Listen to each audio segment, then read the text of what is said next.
Regular and biennial organizational meeting for December 8th, 2025 is called to order at 6:39.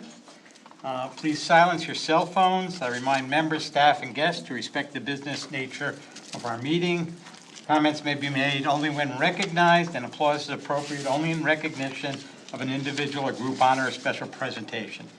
I'd like to thank you all, and we'll stand for the pledge. I pledge allegiance to the flag of the United States of America and to the republic for which it stands, one nation, under God, indivisible, with liberty and justice for all.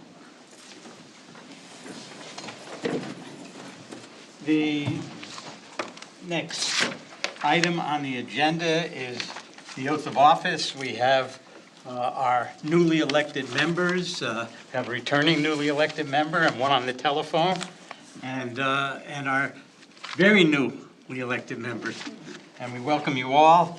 I know many of you have taken an oath of office already, but we have a special one that we're going to do here to cover all the bases. And so I'll ask you who have just recently been elected to stand, raise your right hand, and I will administer the oath of office.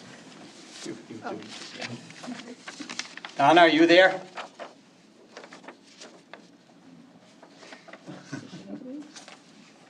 Lights all still on here? Yes, there's Okay. three lights on. Yeah, there should be. Where's Carol standing? Is the mic on? Yep. Paul told me to.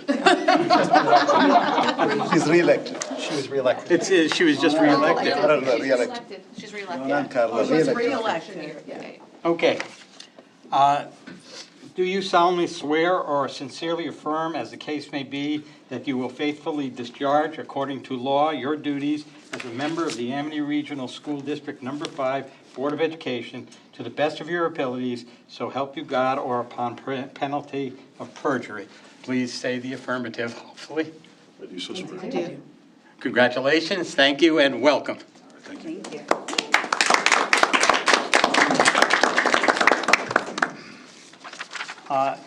As part of our biennial meeting, we will go through the election of officers now.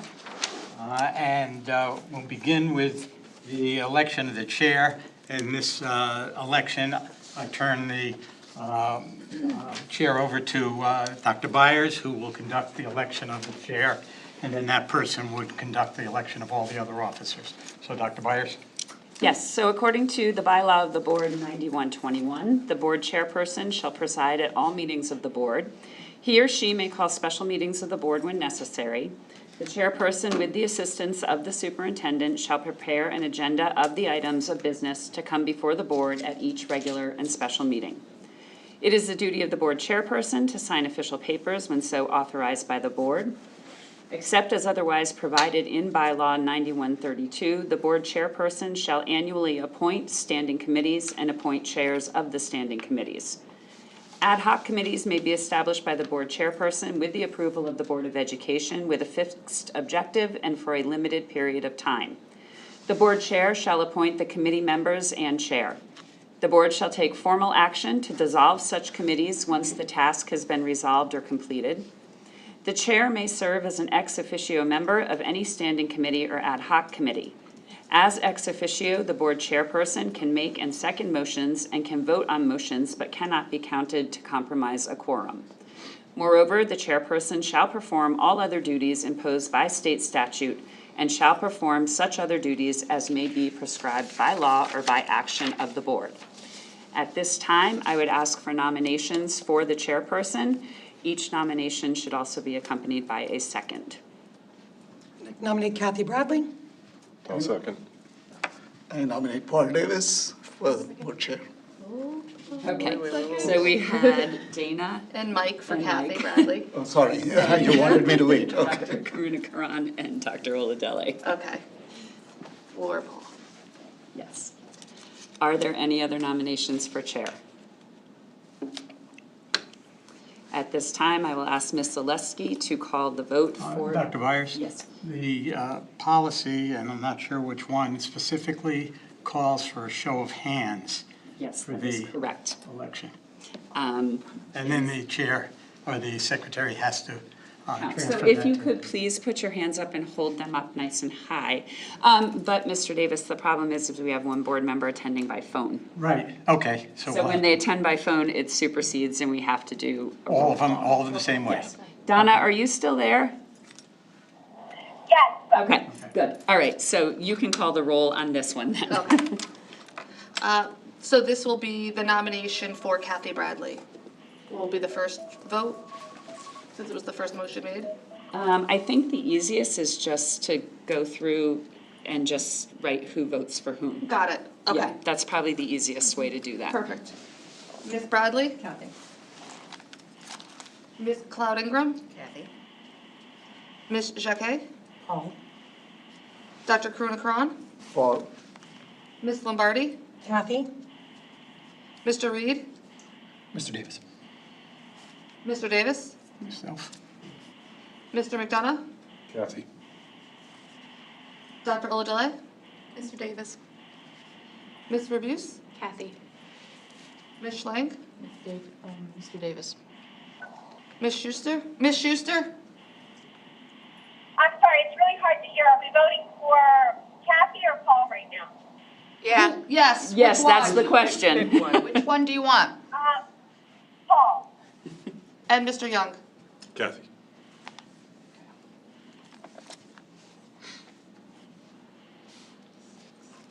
Six for Kathy. 7 for Paul. Mr. Davis. Mr. Davis remains chair. Thank you. Thank you all. Can you hand that to Mr. Davis, please?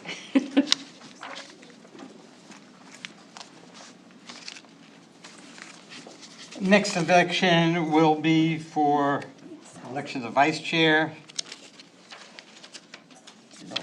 21-22.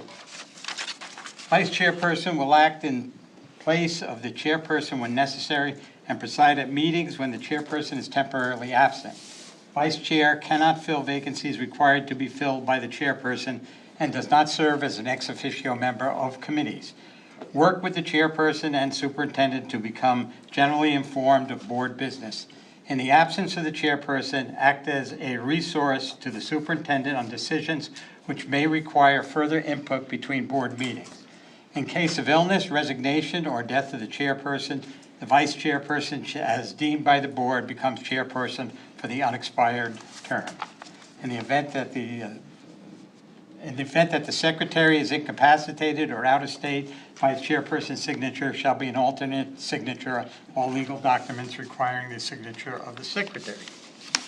And with that, do we have nominations for the vice chair? I'd like to nominate Kathy Bradley. I'll second. Pat Reed? I'll second. Any further nominations? Objection to nominations being closed? Not, nominations are closed. And now we will go through that. Ms. Bradley? Kathy. Ms. Cloud Ingram? Pat? Ms. Jacquet? Patrick? Dr. Krunakran? Patrick, Ms. Lombardi? Kathy. Mr. Reed? Myself. Mr. Davis? Patrick? Mr. McDonough? Kathy. Dr. Oladile? Patrick? Ms. Rebuse? Kathy? Ms. Schlank? Patrick? Ms. Schuster? Patrick. And Mr. Young? Kathy. Can you read the results, please? Yes, 8 for Patrick and 5 for Kathy. Patrick Reed, vice chair.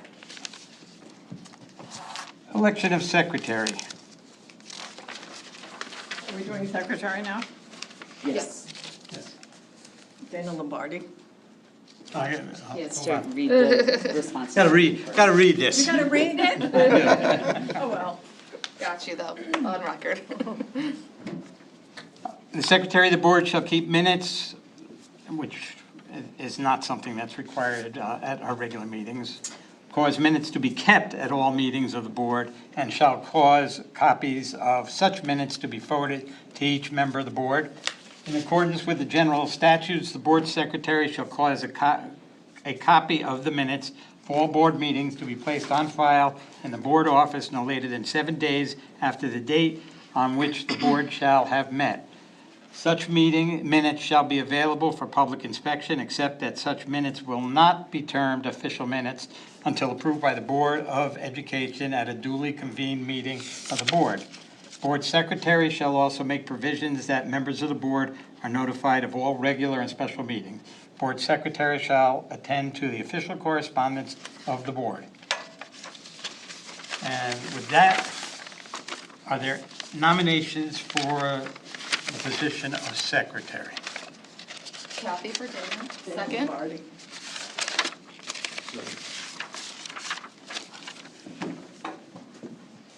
Any additional nominations? If Congratulations, not, Dana. and there's no objection. If not, there are no objections, nominations will be closed. Dana Lombardi for Secretary of Board Ed. I think we still have to do Still a have to do a vote. Yes, we Oh, do. oh, 'cause I think last time we didn't. Still have to do a vote. Okay. Yeah. Sorry. Miss Bradley, Dana. should we just do yes, no, or should we just, everyone say Dana? Yes, I think since we're, for consistency, I think they can say The name? Okay. Miss Cloud Ingram? Dana. Miss Jacque? Dana. Dr. Krunakran? Dana. Miss Lombardi? Dana. Mr. Reed? Dana. Mr. Davis? Dana? Mr. McDonough? Dana. Dr. Oladile? Dana. Miss Rebuse? Dana. Miss Schlenk? Dana. Miss Schuster? Dana, Mr. Young? Excellent. Dana Lombardi, Secretary. Okay, we move on to the election of the treasurer.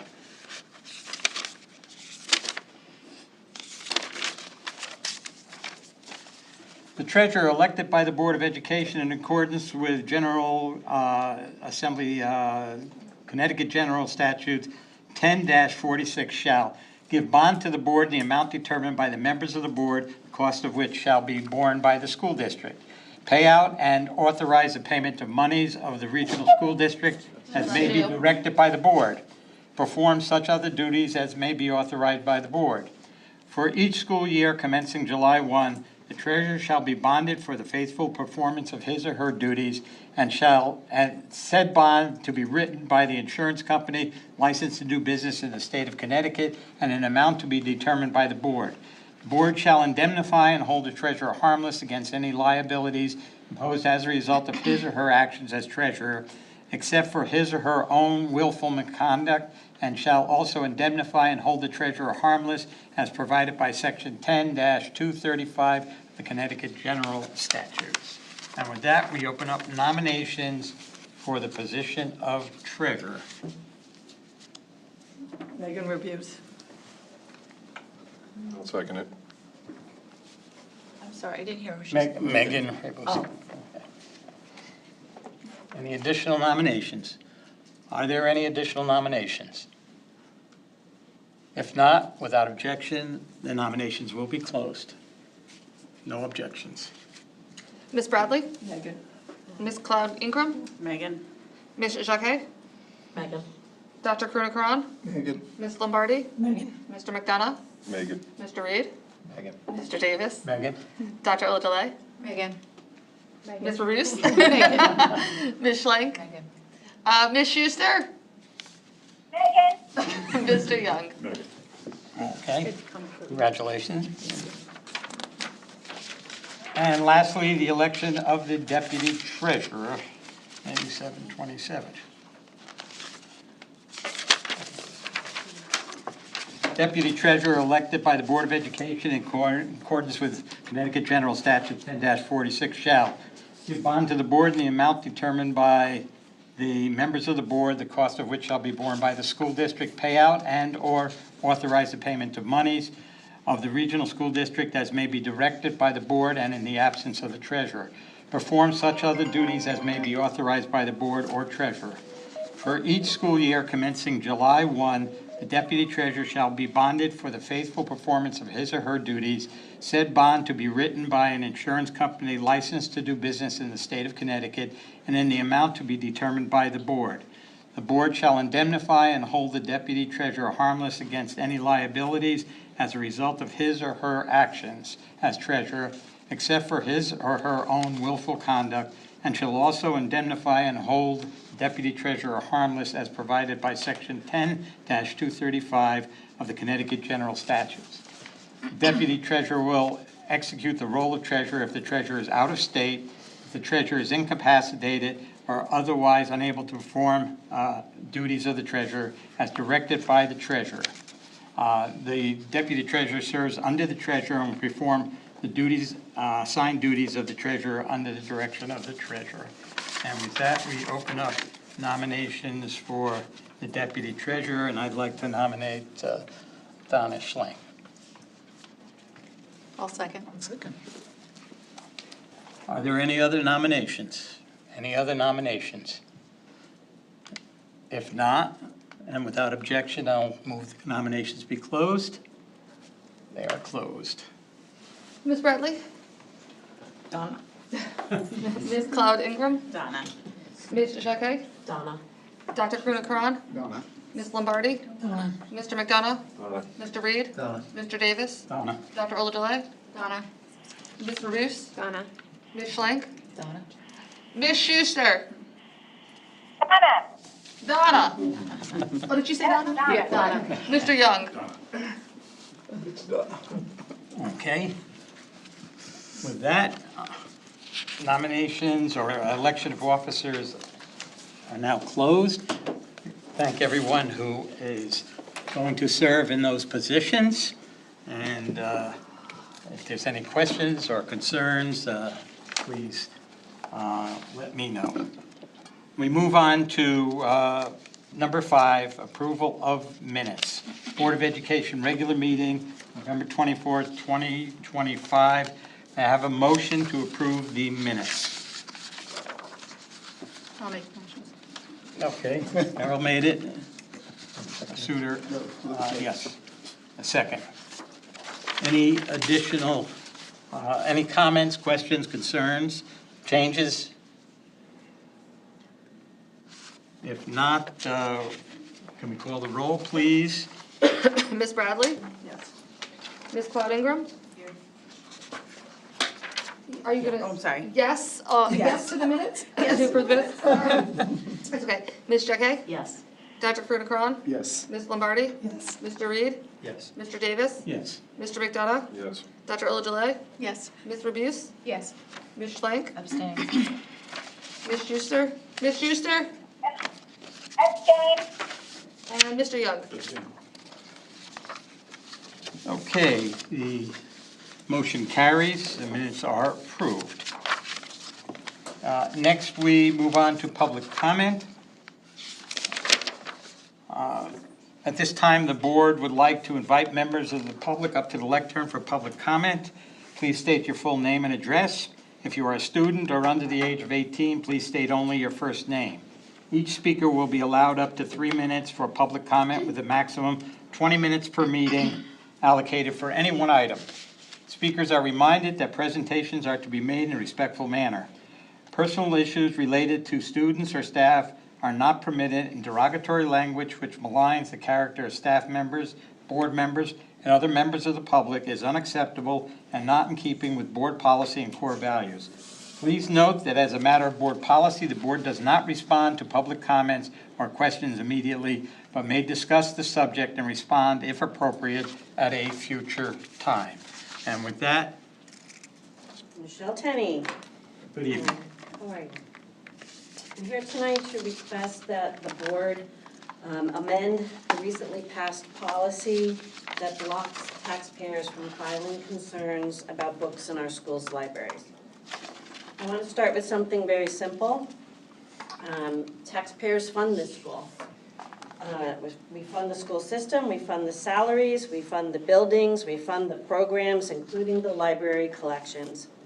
When you remove taxpayers from the ability to raise concerns, you are removing the very people who make this school district possible. That is not partnership, and it is certainly not good governance.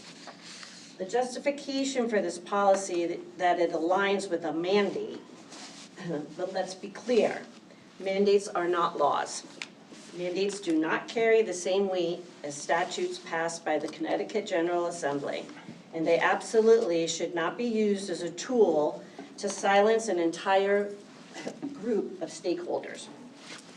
If this district is choosing compliance out of fear of losing funding, then we really have lost our compass.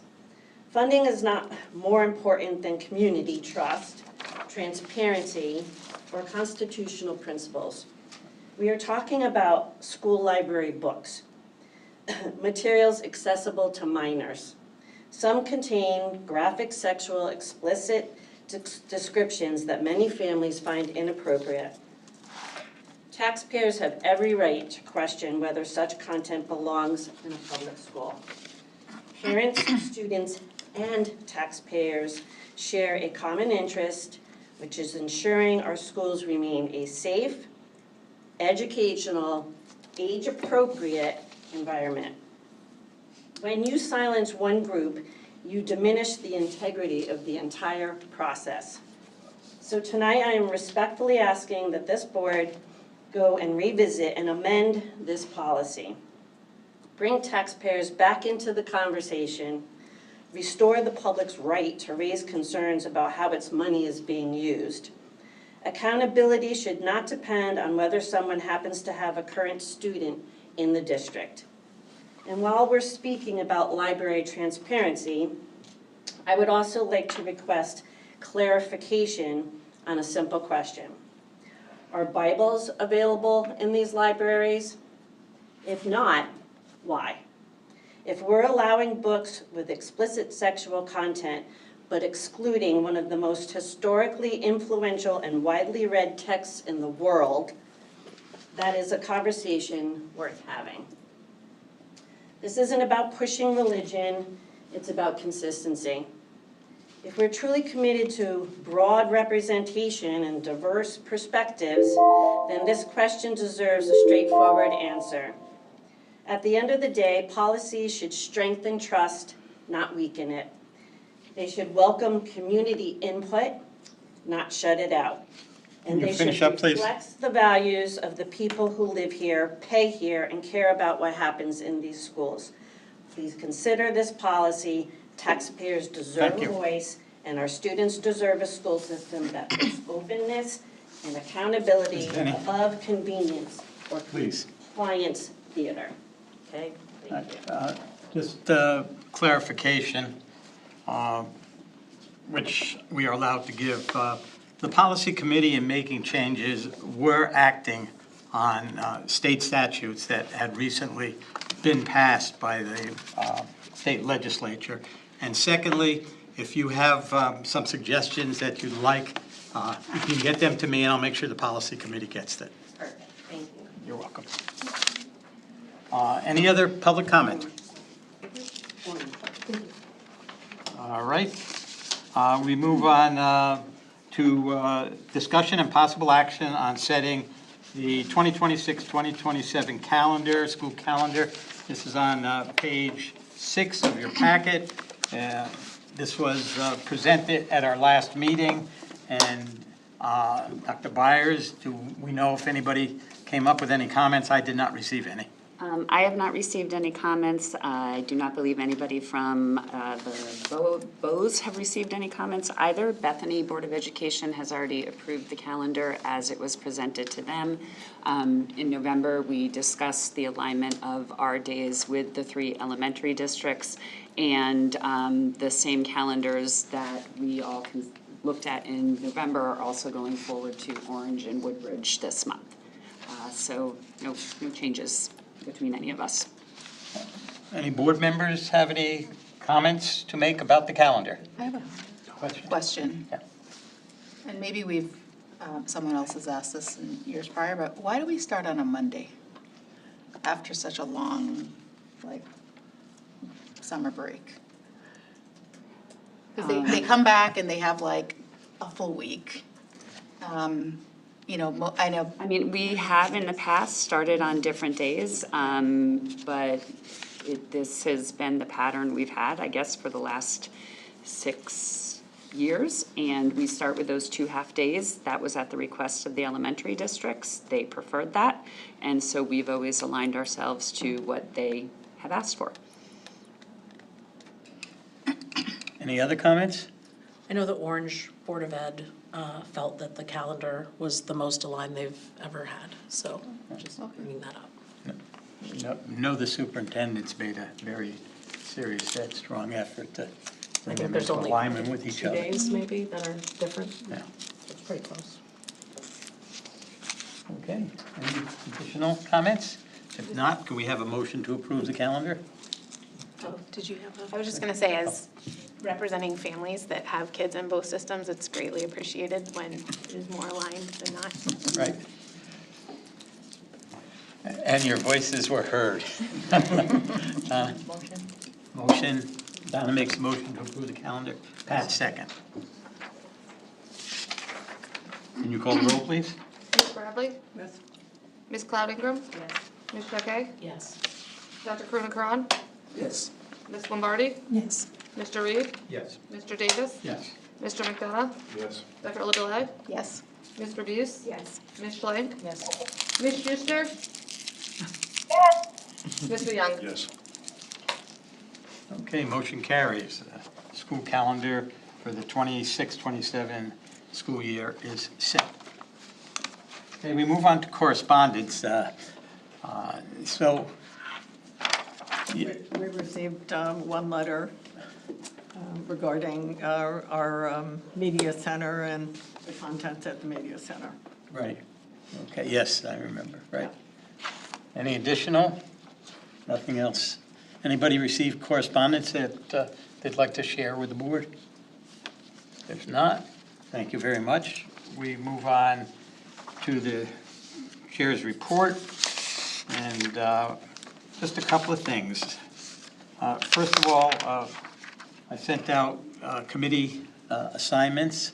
I want to let you know that I was looking at a couple of things. Number one, those of you that sent in requests, I tried to assign you to the committees that were like number 1 and number 2 on your request. Secondly, I wanted to try and spread the workload out among the board members and not duplicate memberships or chairmanships for members. So each committee now has its own chair, and that person is the chair of just that committee. And there were some people that we pulled off committees because we needed to fill in with some of the new members who were looking to get on those committees. But we're still moving around a little bit, some people that have asked, and there's a couple of situations that I want you to be aware of. I think there's one opening on the ad hoc committee.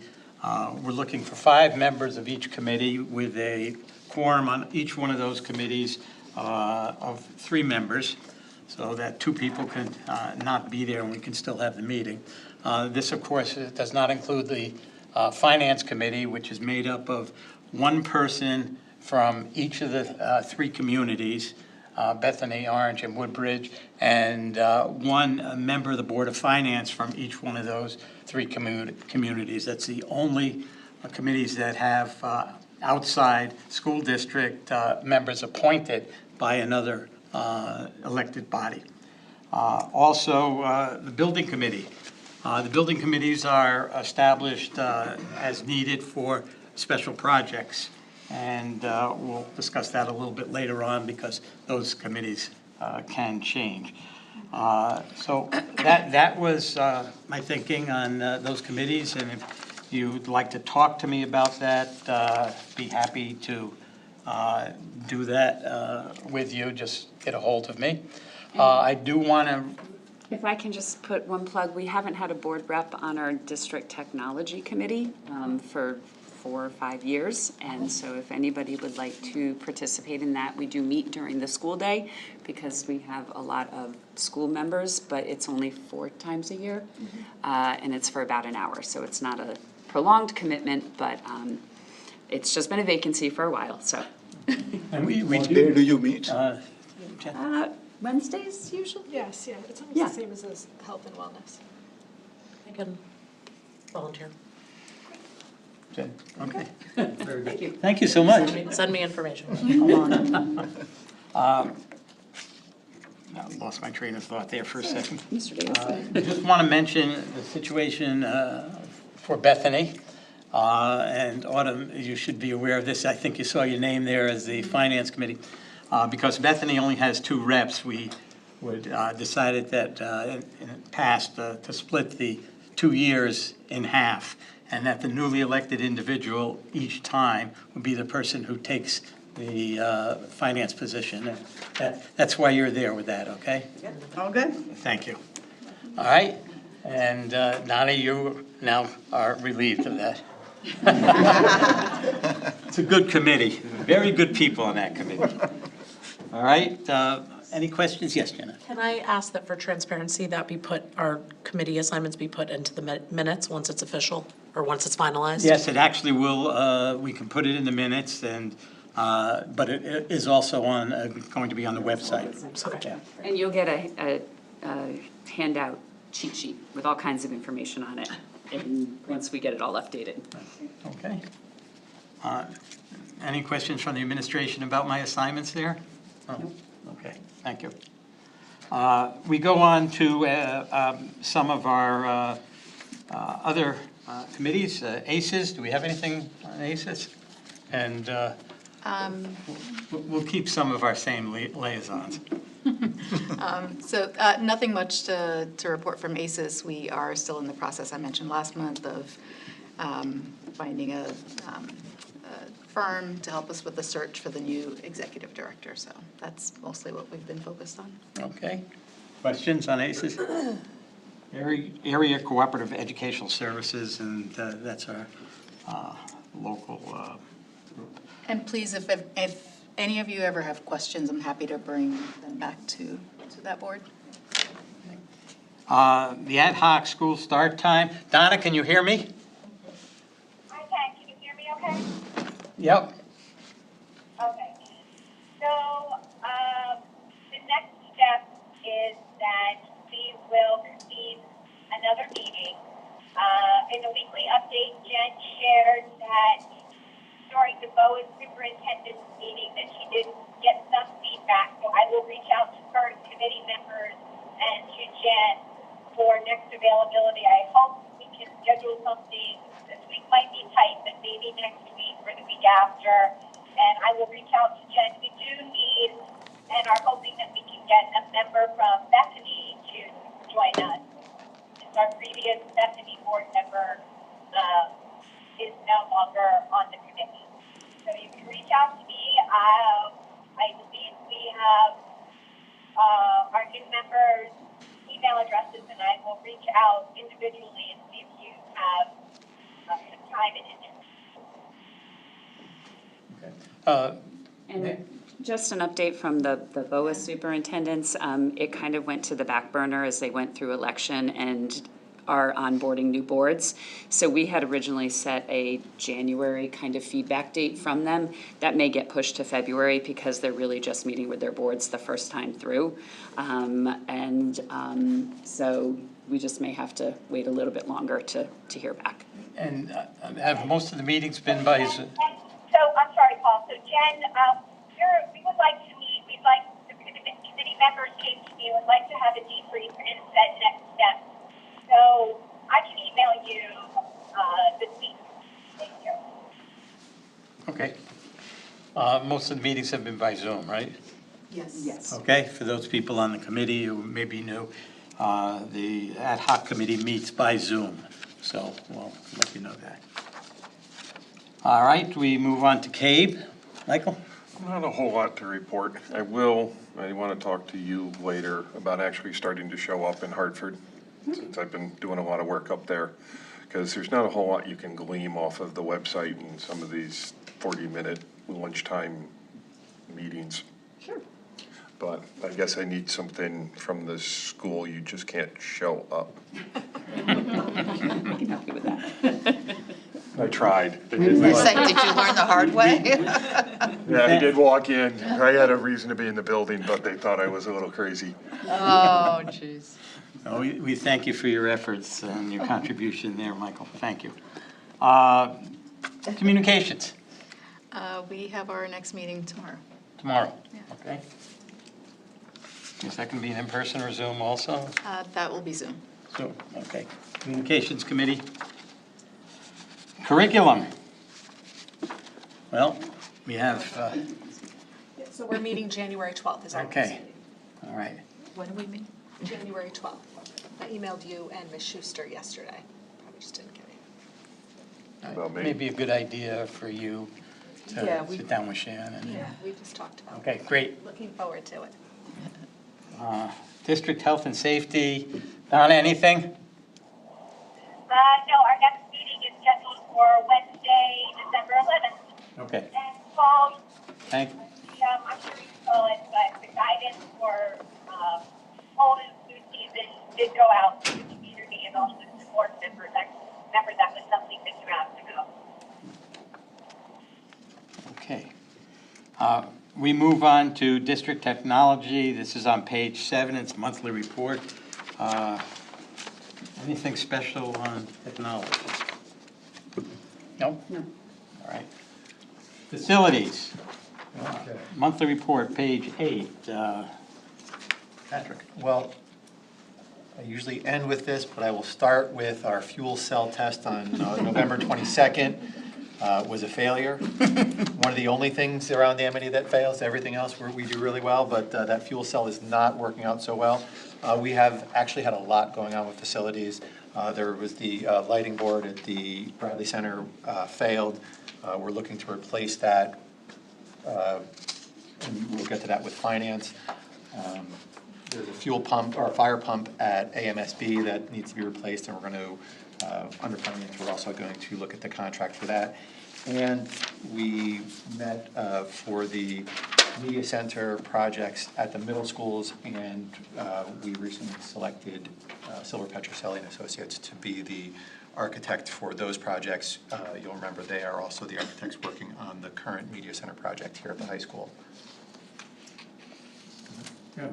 We have a motion. Do we have to have that motion considered? Because the Facilities Committee is making a recommendation, and that has to be approved by the board. Yes, so So, that is, the motion, the Amity Board of Education approves the appointment of Silver Petroselli and Associates, excuse me, at a base salary of $34,000 for the middle school, Amity Middle School Bethany and Amity Middle School Orange Library for design and cost estimation of the media center renovation projects. This was considered by the Facilities Committee, and was it also considered by the? Just the school building committee. Just the school building, okay. All right.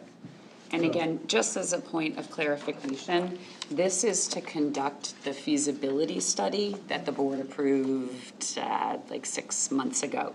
They are not actually, it's sort of like one step before, where the Silver Petroselli is currently engaged in at the high school library media center.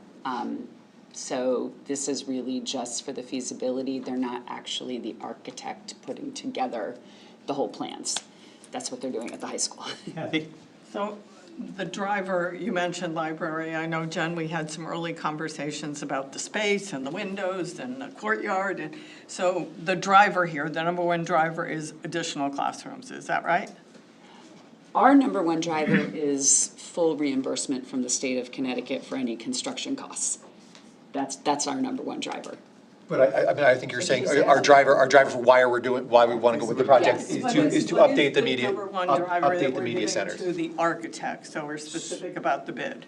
Updating the library media center and adding additional classroom space if possible, but ensuring that we receive 100% state reimbursement monies. So if your square footage is too big, you don't get 100%. And so, It's Well, it's not 100% of what we're eligible, so it's Yes. usually around 43% of the project. But if you build bigger than your enrollment requires, they will reduce that percentage back. And we've given those requirements to the architect. yes, Yes. that was in the bid Yes. documents. Thank you. Yeah, good, thanks. Thanks for the questions. Good point. Before we move on, could we have Somebody make the motion to, Michael? A second, do we have a second? Donna, thank you. Motion is what I read before. Is there any other comments or questions, thoughts on this? Could you repeat the motion, Paul? I didn't hear what you articulated. The motion was what I read, appointment of Silver Petroselli and Associates, base price of $34,000 for the 2 middle schools for design and cost estimation of the improvements and renovations. Okay. Okay, if not, can we call the roll, please? Ms. Bradley? Ms. Cloud Ingram? Yes. Ms. Jacquet? Yes. Dr. Kruna, Yes. Ms. Lombardi? Yes. Mr. Reed? Yes. Mr. Davis? Yes. Mr. McDonough? Yes. Dr. LaDelay? Yes. Ms. Revere? Yes. Ms. Schlank? Yes. Ms. Schuster? Yes. And Mr. Young? Yes. Okay. Secondly, discussion and possible action on the school middle, we did that. I just want to announce that the board must appoint the chairperson of the Amity Middle School's Building Committee. This does not require a motion. This is an appointment that the chair shall make, but it has to be in the minutes as required by state statute. As we have done in the past, the chair of the Facilities Committee will also act as the chair of the Building Committee and appoint Patrick Reed as the chair of that committee. Okay? Yeah, got it. Thank you. And we move on to finance. A, presentation and discussion of third quarter 2025 executive summary review of the Amity Pension Fund, OPEB Trust, and Sick and Severance Pay Fund, page 10.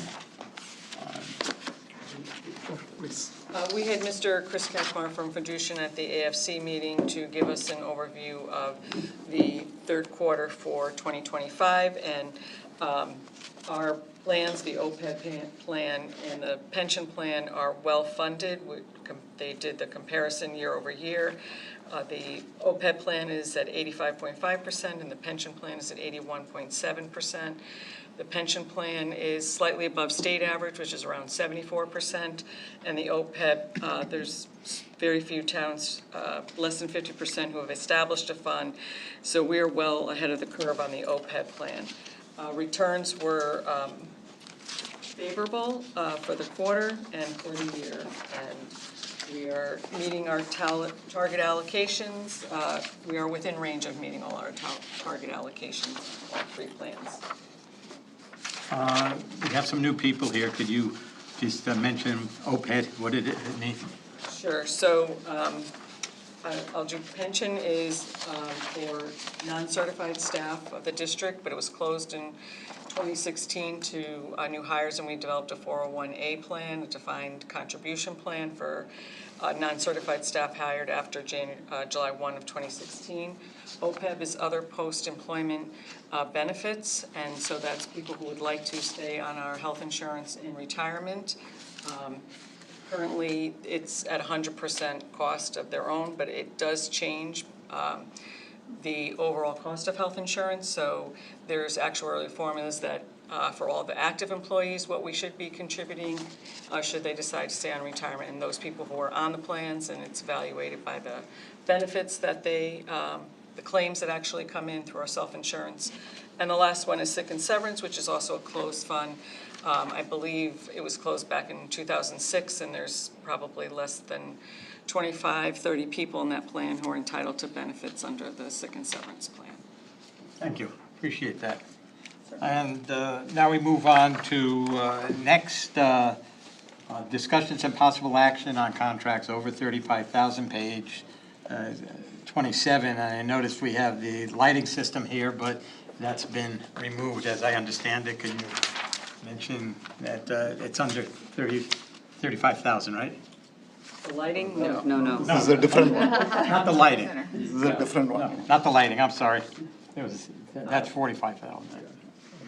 The Finance Committee made the recommendation for all three of these. Okay.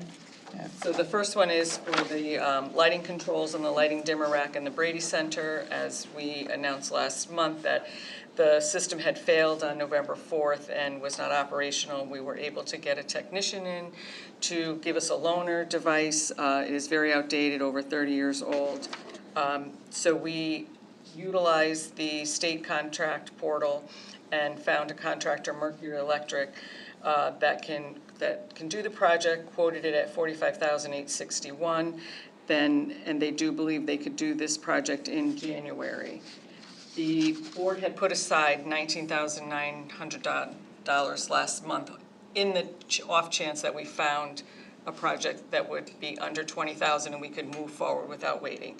That obviously did not happen.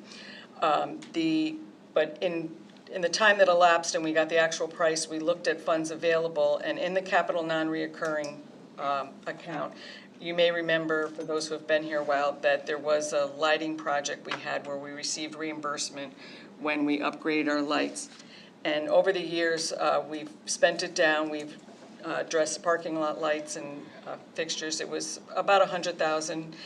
But since there's still $47,000, this is a lighting project, it seems the most sense to spend down this account and not have it hit the operating budget. So we will be taking those funds out of the capital non-reoccurring.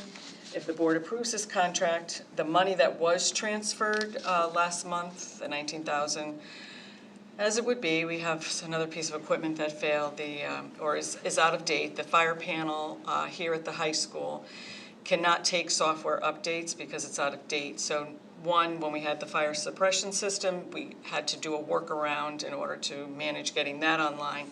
But knowing that we're redoing the library this summer, there's going to be a whole lot more that needs to be updated there. So we're going to get the fire panel updated here at the high school.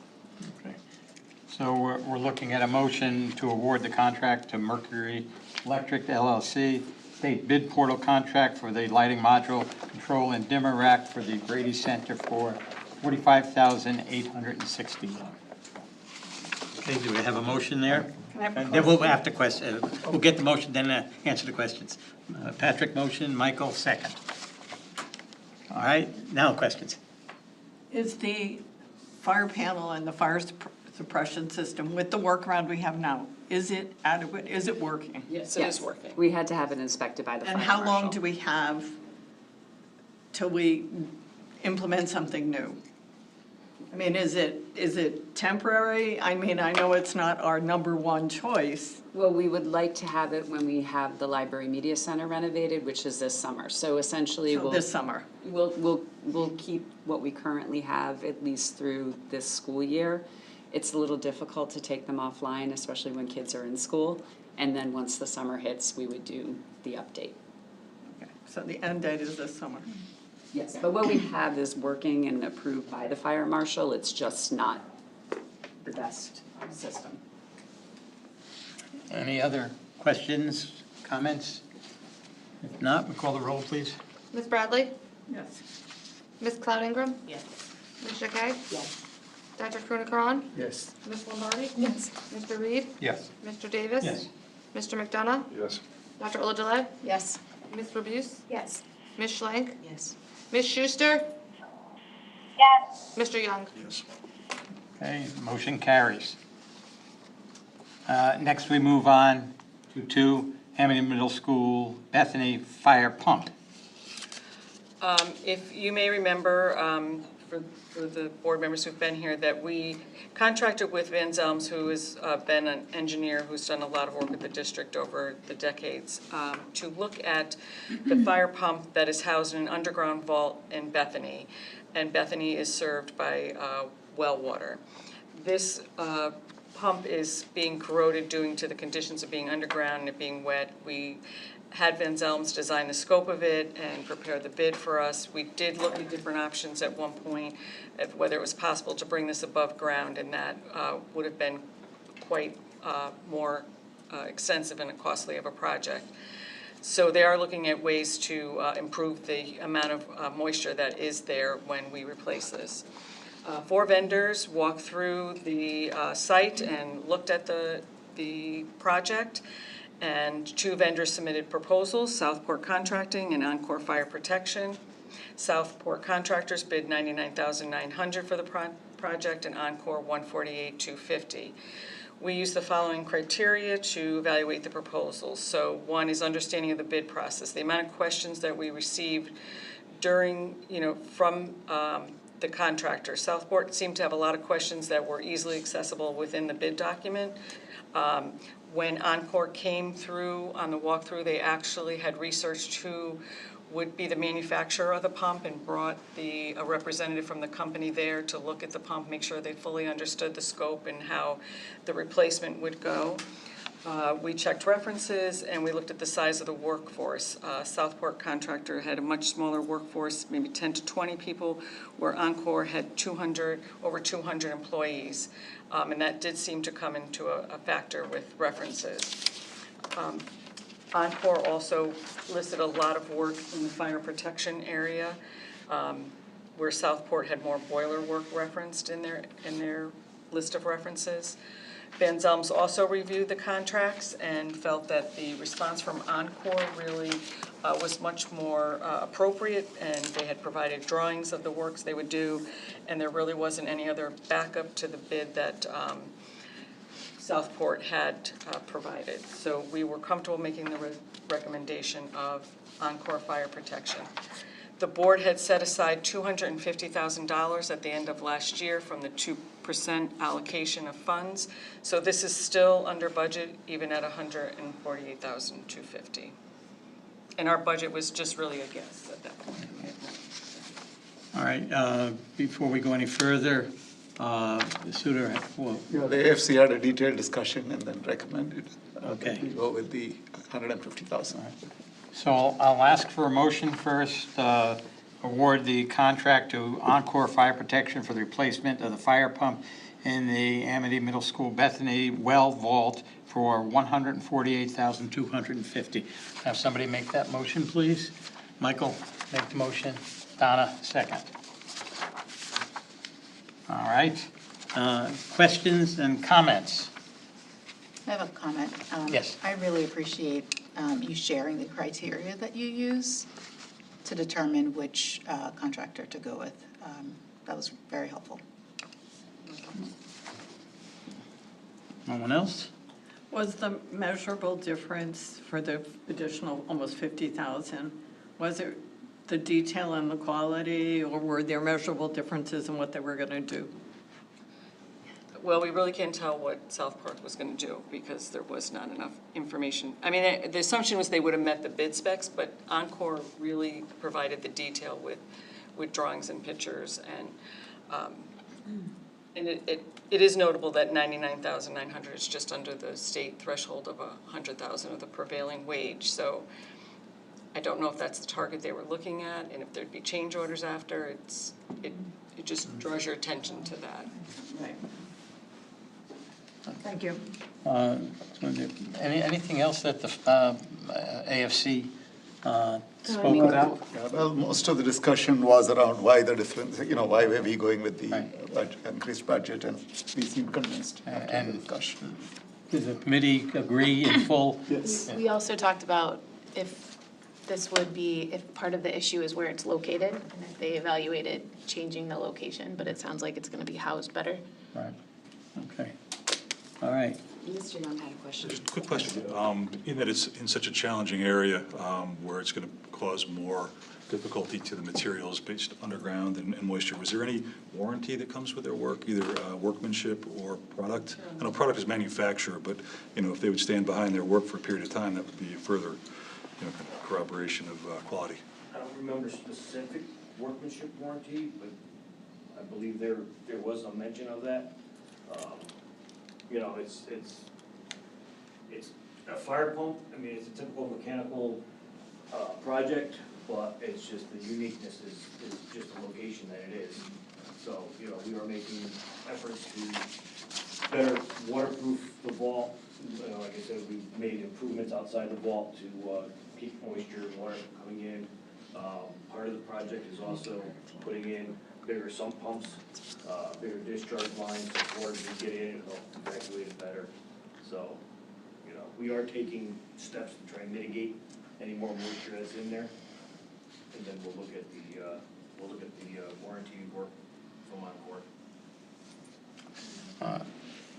We did require them to, the successful bidder does have to submit a 100% performance bond on the project.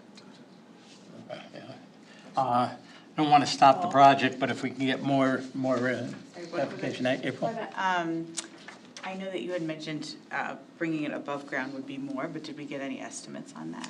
Well, we had the engineers look at that before they wrote the bid specs, whether they thought that was even the best option to do. Right. So they determined that the best option was to improve the current situation. Any more questions? Thank you very much for those questions, it was very helpful. Go to call the roll, please. Ms. Bradley? Yep. Ms. Cloud Ingram? Yes. Ms. Jacquet? Yes. Dr. Krunakaran? Yes. Ms. Lombardi? Yes. Mr. Reed? Yes. Mr. Davis? Yes. Mr. McDonough? Yes. Dr. Oladile? Yes. Ms. Rabuse? Yes. Ms. Schlank? Yes. Ms. Schuster? Oh, Ms. Schuster? Mr. Young? Yes. Okay, motion carries. And we move on to the copiers. So the last contract is to replace the current contract we have in place with Xerox, which is from a consortium bid, Craig and Pepham, that they have pricing that they've proposed. The pricing does expire at the end of this month. We typically, when our lease is about to expire, have both our technology people, a representative from Xerox, and the school personnel principal walk through, discuss the current location of the copiers. Is that the best place for them? How are they utilized? We look at the overall usage. And from that walkthrough that happened a few months ago, we are proposing reducing our number of copiers from 29 down to 24.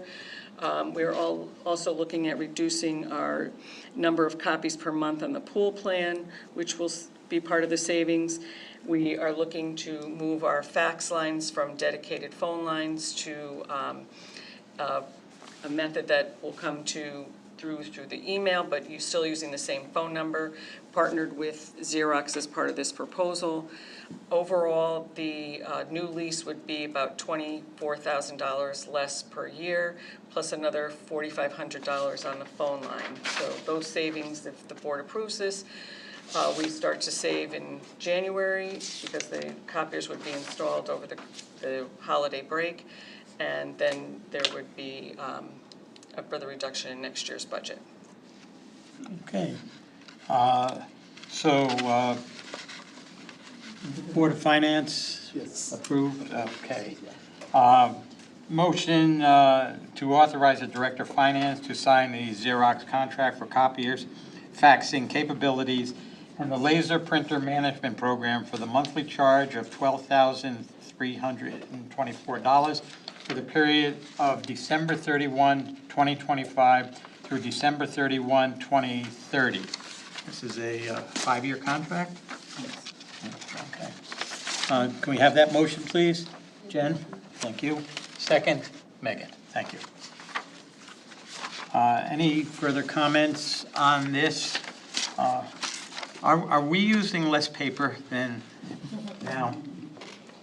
Well, the fact that we can lower our copy pool because we haven't hit the higher threshold is an indication that we are. Yeah. Not as much as I'd like, but we are. So it says Appreciate that. it's 25,000 less, right? So what's our base rate? Like, maybe that's. How many pages do we use, actually? You don't wanna know. Scary. Because of the fact of what I copy. Yes. Okay, so we have the motion. Any other comments? Call the roll, please. Ms. Bradley? Ms. Cloud Ingram? Yes. Ms. Jacquet? Yes. Dr. Krunakaran? Yes. Ms. Lombardi? Yes. Mr. Reed? Yes. Mr. Davis? Yes. Mr. McDonough? Yes. Dr. Oladile? Yes. Ms. Rabuse? Yes. Ms. Schlank? Yes. Ms. Schuster? Yes. Mr. Young? Yes. Okay, motion carries. We move on to C, the update on the 2026-2027 proposed budget. This is on page 30. Ms. Loomis? So you have an update which reminds you that we had a meeting at the end of November where the departments all showed you their request. That was a 2.97% increase. And since then, we had both our group administrative meeting to further review the request, the priorities, where reductions could be made. Then Ms. Kovalik and I had individual meetings with each departments to look at their individual line items, their historical use of their budgets, and to take in account any other requests, reductions we can make. At this time, we have $440,000 worth of reductions. That brings the budget down to a 2.21% increase. The little chart there on page 29 shows you basically the areas we took them from. And technology being a negative, it just means that we found that something was omitted during the budget process and had to be added back in. So, but still overall, $449,000 right now, and a 2.21% increase. The chart on page 30 shows you what we presented when we did the October 1 enrollment. If there was no change in enrollment, how Bethany and Woodbridge would still see an increase, but Orange would go down based on the enrollment shift. The bottom of that page shows higher revenues. Most of those are due to more revenue due to special education, not because necessarily the state's going to give us more, but because we'll have more expenses for special ed tuition. And then the last chart kind of sums it all up with both considering the enrollment shift, the higher revenues, the prior credit that we will be reducing the town's allocation for in March, and the higher operating expense to give an overall budget-to-budget variance. That is a net $52,298 for all three districts, where again, Bethany and Woodbridge will see an increase, and Orange will see a decrease in their allocations. We did point out that, debt service is going down roughly a little under 2% in this budget, so that helps offset the 3.87% increase in salaries, which is one of the biggest parts of the budget. And then there's important budget dates at the bottom of page 31. The first presentation will be to the AFC board, and then the next night, Dr. Byers will present to the Bethany Board of Ed and Woodbridge, and we're still working with Orange to get a date for the Orange Finance. So the other thing that was highlighted was that the 250,000 reduction on the improvements in buildings is something that we are pushing to the bonding, right? So that's the reason why there is such a big drop. So that's another. Thank you. Jen? Does this take into consideration the unknowns of IDEA funding? Not really. No. Essentially, so we went down, I shared last month with AFC, that although our special ed numbers went higher, our IDA funds had a very small decrease, and next year we're anticipating even more students. But no, it does not account for if all of a sudden no IDA funds became available. So that would be a case where if that happened, we would have to go back to the towns to ask for more money? The way I structure our IDE grant is while it has a large proportion of non-certified salaries on it, in working with Ms. Loomis, we would be able to ensure that we would be able to bring over those staff into the operating budget. It would definitely cause us to have to make some adjustments, but we would be able to because IDA is very clear that it is used to supplement the operating budget and not supplant, so those staff who are covered through the IDA budget and the funds we have set aside, we would be able to absorb into the operating budget, but we'd have to look to, my words, not Ms. Loomis's or Dr. Byers, freeze and or pause some other areas within the budget to absorb that if we lost all IDEA funding. Thank you for the question. Other comments, Karen? Sudhir, thanks for the clarification. I was going to ask about the big amount that was decreased. I have a question about the daily membership, and which is related, but maybe slightly unrelated. But do we have any idea? So I think this is a second or third year that we see a decrease in the number of students coming from Orange.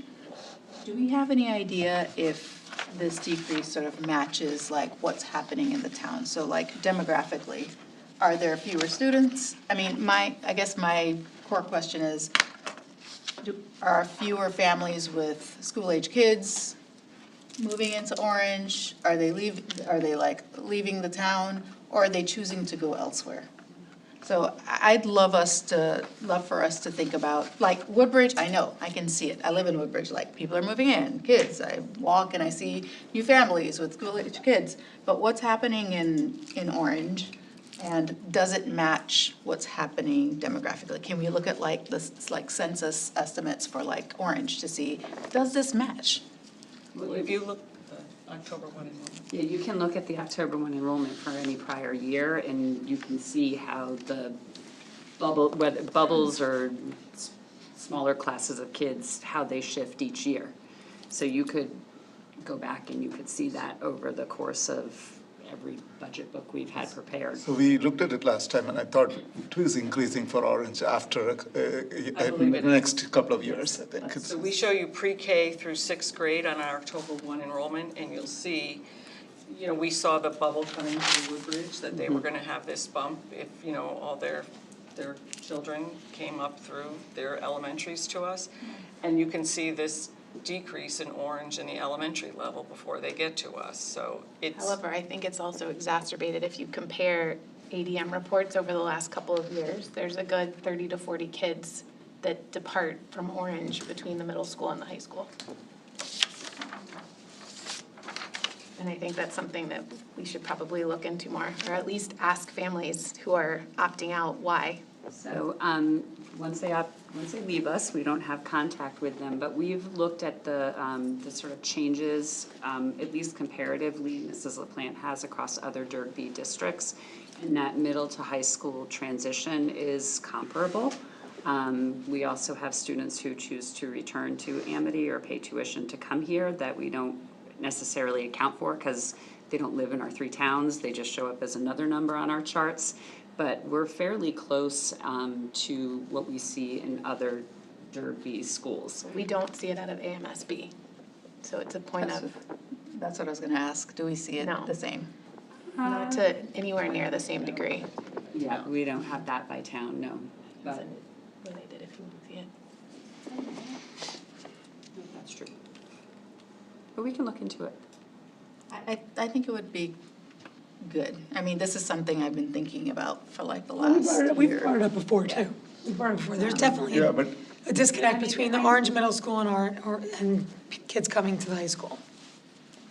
That I don't know. I think I did some analysis before, but I'm not I don't want to say anything without really looking through my numbers. But I will say that the numbers are increasing for Orange in the lower classes. It's not like as Carol was worried, there is not a decline in the demographics. I don't think, at least I don't remember seeing that way. But No, and I think all the analysis we did was district-wide for elementary to middle. Yeah, and that part we to did high. only. We didn't split it out by schools when we looked at that.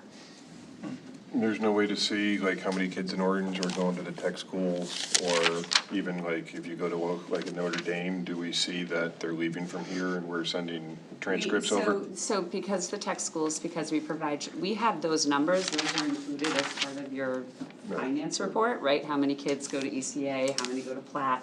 If they choose to go someplace else, we don't necessarily have that information. And we don't even know if they don't come to us, if they're even still living in Orange. Once they leave, they could have moved to Milford and be going to Milford Public Schools, and we don't necessarily know that. So tracking where they go when they leave, or when they're no longer enrolled, we don't have a mechanism unless they're still somehow connected to us as a district. But you can see, and I mean, we can look at the number of kids who go to Platt and sort of look at how many of them come from the three towns. We have that information because they need a school bus. Or if they go to ECA, or if they go to Nanawag, or if they go to the Sound School, or any one of the others that we pay for. Do we track, I mean, I haven't been through this with my own kids, but do we track, like sending records? Like, if whatever new school you're going to, they're gonna want some information on. If they request it, not all schools. Request it. Public schools will request it, so like if you move out of the district and go to West Haven, we'll get a request for that. It's more inconsistent with the parochial schools, like they choose to go to a parochial education. Just start fresh. That sometimes they start fresh for a reason, sometimes they don't, there's that. Public to public school, we don't, we can just send those records, but for us to send any records, the parochial school would either have to initiate it with signed consent or the parent. So I have one last suggestion, not to belabor this point, but, so I get what you're saying, that you saw the bubble coming for Woodbridge and like there's one coming for Orange. That doesn't explain what's happening with the current cohorts. I want to suggest at the end of like 8th grade, before like the end of year, if we can even ask families or survey families about their intentions for 9th grade, just to get an idea of sort of who, and then capture perspectives before they leave us. And have a firm idea about why, if it's that they're choosing to go elsewhere, and why. And there is some known, because when the high school comes to do scheduling with the kids at the middle school, the kids who you know are not coming get put in a different room. But these numbers are elementary to middle school. So I know that Orange had a big bubble the last 2 years from the elementary school to the middle school. Well, it's My son combined. was part of that. It's combined, so. Right, no, but these numbers could also be like the timing of the numbers is probably more affected by elementary school to middle school, not middle school to high school.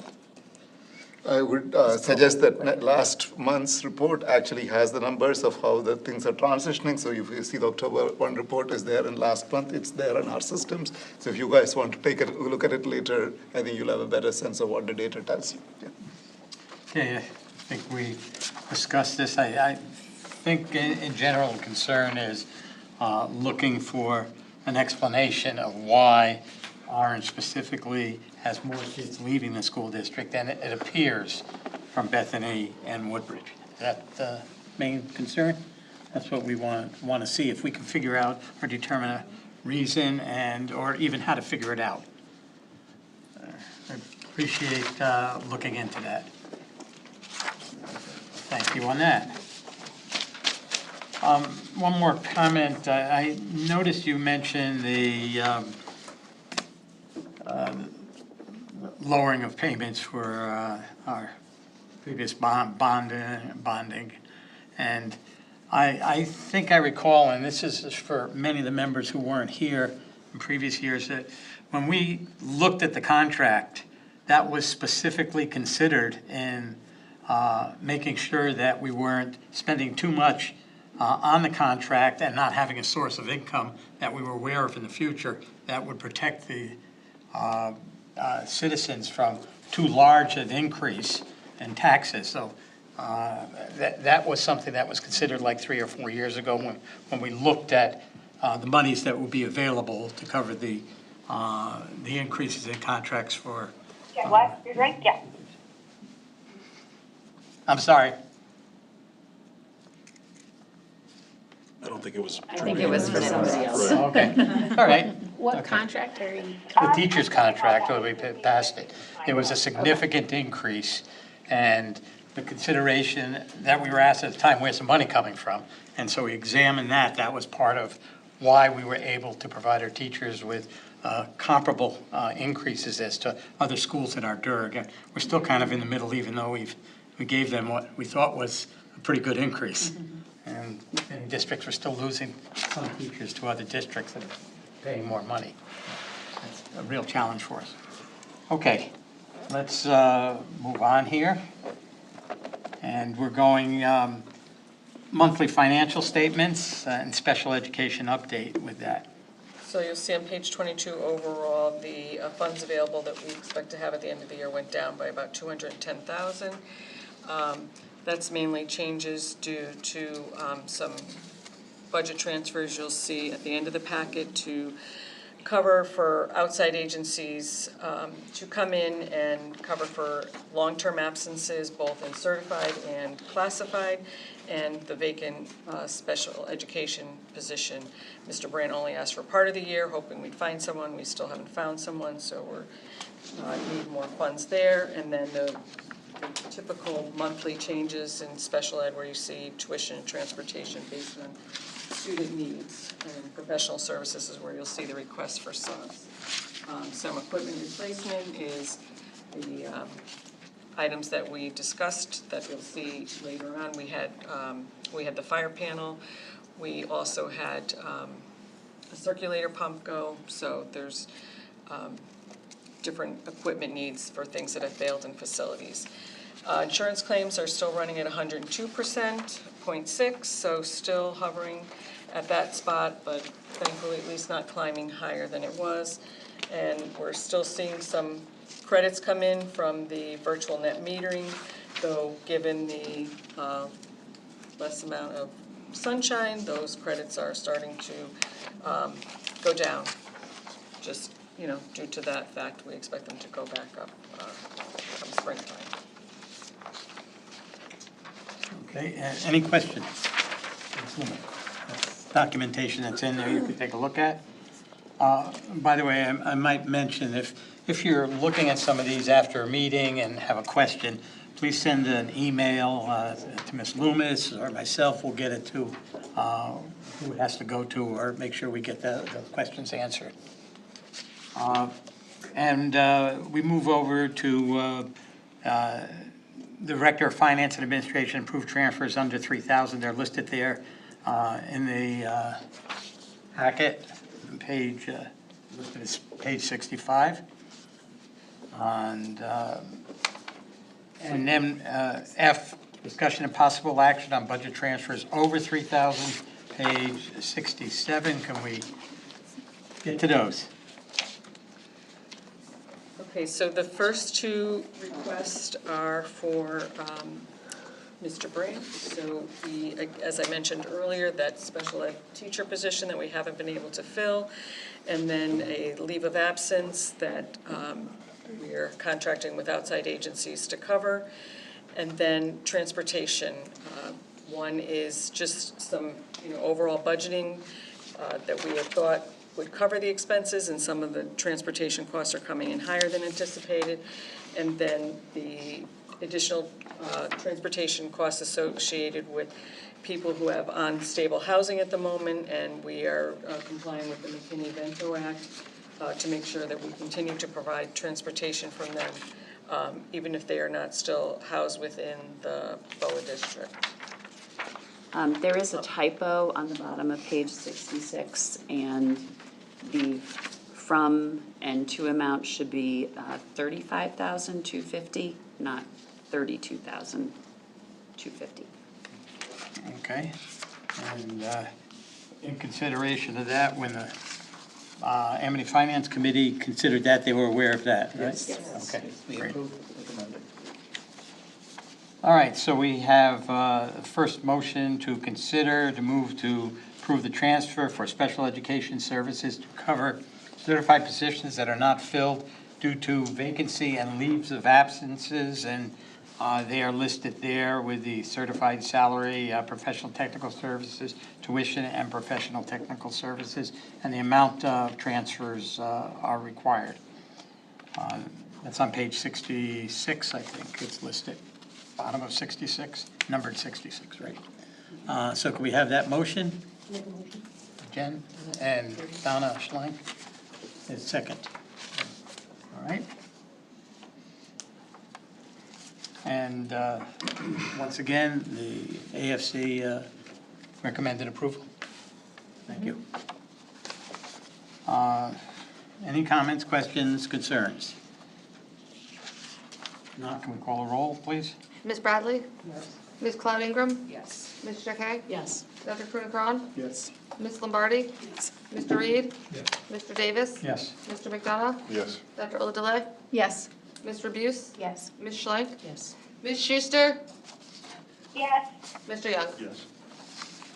Okay, motion carries. We move on to the second one, to approve this transfer for special education services to cover increased transportation costs. Those are all listed there on the top of page 67. Transportation, public out, this is $23,616, transportation. ECA, $15,000, professional technical services, $8,616. transportation in, 6,310, tuition private out, 6,310, and those all balance out, I assume. Recommendation from the AFC? Approved and recommended that we approve that. Any other questions? Okay, do we have to have a, did we do a motion? We didn't do a motion, we have to do a motion. Patrick, approve the transfers. Suter, second. Oh, I'm sorry, I missed the first one. Patrick Reed. Okay, Ms. Bradley? Yes. Ms. Cloud Ingram? Yes. Ms. Jekke? Yes. Dr. Kroon? Yes. Ms. Lombardi? Yes. Mr. Reed? Yes. Mr. Davis? yes. Mr. McDonough? Yes. Dr. Uladele? Yes. Ms. Rabuse? Yes. Ms. Schlank? Yes. Ms. Schuster? Yes. And Mr. Young? Yes. The last transfer is for using an agency to cover 3 administrative assistants who are on leave of absence. We have one position in the district that is structured so that they have some time to cover, and so they are covering one of the positions, but all 3 of these people are out at the same time, so we contracted with an agency to get at least some coverage part-time in 2 of the other offices. And they're all right now expected back after the first of the year. Okay. And once again, approval by the AFC? Yes. Recommended that we pass that. So looking for a motion, move to approve this transfer for coverage for administrative assistants on leaves of absences from classified salaries, $29,237 to professional services for that same amount. Can we have that motion, please? Megan and Donna, second. Any discussion, further discussion? If not, can we call it a roll? Question or observation? It's just that we have Yes. 3 full-time people who are out, and their positions are being covered by 2 part-time people? 3 people, so that we have one position that is a full-time our employee who does half-time work in special ed, half-time to 3/4 time in special ed, but it was carved out that they would cover leaves when we had them, so they are covering 1 leave, but there's 3 at the same time, so the other 2 are being covered by an outside agency. Got 2 covering for the 3 that are out, right? Essentially, or? No, There's one in-house covering half. 3 for 2, okay. Because the Thanks. professional services are more expensive than. Absolutely, understood. And see if 2 people could do the job of 3. Okay. Can we call the roll, please? Ms. Bradley? Yes. Ms. Cloud Ingram? Yes. Ms. Jekke? Yes. Dr. Kroon? Yes. Ms. Lombardi? Yes. Mr. Reed? Yes. Mr. Davis? Yes. Mr. McDonough? Yes. Dr. Uladele? Yes. Ms. Rabuse? Yes. Ms. Schlank? Yes. Ms. Schuster? Yes. Mr. Young? Yes.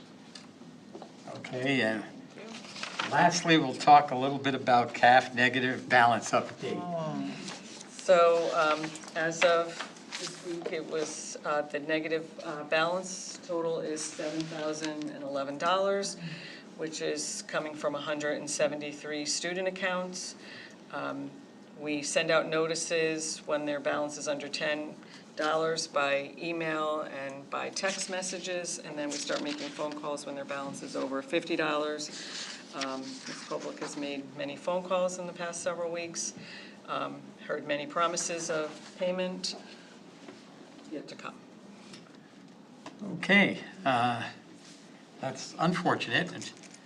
So if any of you have kids here, make sure that, we won't mention any names. I was just confessing that I got an email saying that there were $43, and I have no idea what my daughter is having, but we'll make sure we make it to school hall. Jen? Is some of this due to the new program? Wasn't there a new program introduced this year? Do you think it's user? I don't think so. It's been growing every year. Last year, at the end of the year, we had 6,500, which was the highest we had ever seen. I think it's just one, people may get around to paying it. 2, they also know there's nothing I can do. We still have to keep serving their children even if they have a negative balance, so.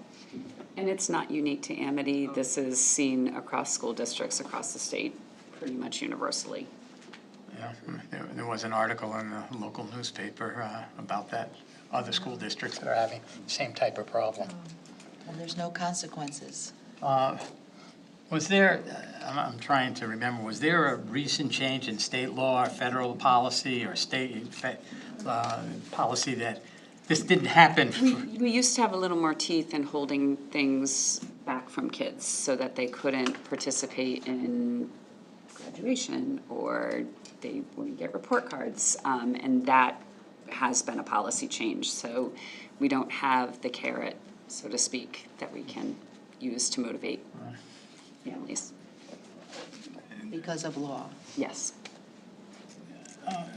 No idea of what specifics might be contributing this increase of the cost of food, or is this primarily, well, we'll do it when we can type payment? Any? Is there any incentives we can do instead? Like. I mean, we looked at, of the 173 students, only 17 are unreduced, and those 17 only account for $223 of the 7,000. But I do think overall, like socioeconomic dynamics are changing a bit. Like even if you just look at our school data on free and reduced lunch, that's increased significantly over the last 5 to 10 years. I mean, one of the things that we've been advocating at the state legislator level, and certainly a place where any of you could do that, is free and reduced lunch thresholds are set nationally. And our cost of living in Connecticut is significantly different than the average cost of living for the nation. And so we've been advocating that the state not just give free breakfast or free lunch like they've been doing, but come up with some sort of differential that would accommodate our state cost of living and sort of create a buffer that I think would address that it just is much more expensive to live here in Connecticut. And a family in poverty in Connecticut may be making a lot more money than a family in poverty someplace else in the state. So if you ever want to bend the ear of your state legislators, this is a way that I think we could potentially address needs of many families without kind of going too far in terms of giving free lunches and breakfast to everybody, which Ms. Loomis and I know would come at a significant cost to the district. And it's something that superintendents have at times been pushing when we can. Okay, yes, Jen. Sorry, this question is a little bit off topic. Can you speak up, Janet, please? Yeah, sorry if this question is just a little bit off topic, but I was wondering if the school takes into consideration that the cost of living in Connecticut is higher, because I know that qualifying for free and reduced lunch can be a way that a student is then sort of able to access other sort of things, for example, like fee waivers or SAT waivers. Sometimes they use, do you qualify for free and reduced lunch nationally as a benchmark for that? So I was wondering if the school provides additional support, even if a student maybe doesn't qualify for free and reduced lunch, but still has financial. Well, we don't have a metric to determine that, so no. We use the free and reduced lunch calculation in those cases. Yep. Just one follow-up on this. How does it look at the end of the year as compared with the middle of the year, like last year? Well, this is more than we had at the end of last year. We ended up with about 6,500. So having $7,000 already is we could be double, which So we're going through the year and we don't seem to be able to collect. And it gets worse as the year goes on. I mean, we certainly have some things like prom that comes up where we're able to say, that's one of the ones where we can say you don't get a prom ticket if you have a balance, right? We can't do that one? Can't do that one. Obviously you feed everybody, but do you limit, if somebody has a negative balance, do you limit their ability to buy chips and ice cream and? They can't have a la carte. charge a la carte. You can only get a lunch, and that's per the law, but we do not allow them to charge any a la carte items. That already happened. Thank you for that. And if any of you board members have some thoughts or suggestions, see if you can get that to us. We move on to the next section on policy. First reads for those of you who are new here. First read comes before the board just as an introduction to the policy change, and we examine it, and you're welcome to look at what the policy is, make suggestions, changes, or thoughts, consideration of changes, get that back to the policy committee, and then with the second read, they'll bring it before us, and then we will vote on it. The blue and the red, what is that? That's my color coding, so. So the black is typically the existing policy language. The red is usually what we have changed. In the case of the school calendar, we changed it then a third time, so I just added the blue color to show where the third set of changes came, because we've been working on this particular policy for a while. Most of the time, it's just gonna be black, red, and strikeouts. Good question and good answer. Any comments on the school calendar first? And if I can just mention, the school calendar policy also has a regulation behind it, and I think the regulation gave the board, at least the policy committee members, more of sort of parameters that they were looking for. The regulation was included in the policy packet, so if somebody's looking for that. The board doesn't typically write, develop, or approve regulations, but every once in a while, if I'm working with policy, I might slip it into a policy committee meeting so that they can at least see what it's going to look like. So it is there if somebody wanted to see that. The only other thing I would say on the first read for 2151, the recruitment and selection of administrative staff, there's no color coding on this one because this one is a complete rewrite of our existing policy. So I guess if I was gonna be really true to form, the whole thing would be in red. And the reason being is that it's a significant shift from how we've approved administrative staff by policy to begin with. It came at the request of the board members who wanted to look at a policy where it resided with the superintendent solely. And it's essentially language modeled after Greenwich, just as a reference point for another district in the state that had that type of language. That's why it doesn't look like there's any changes. It's because it's complete. What was the policy before? The policy, you'll remember, it required the superintendent to bring one candidate before the board.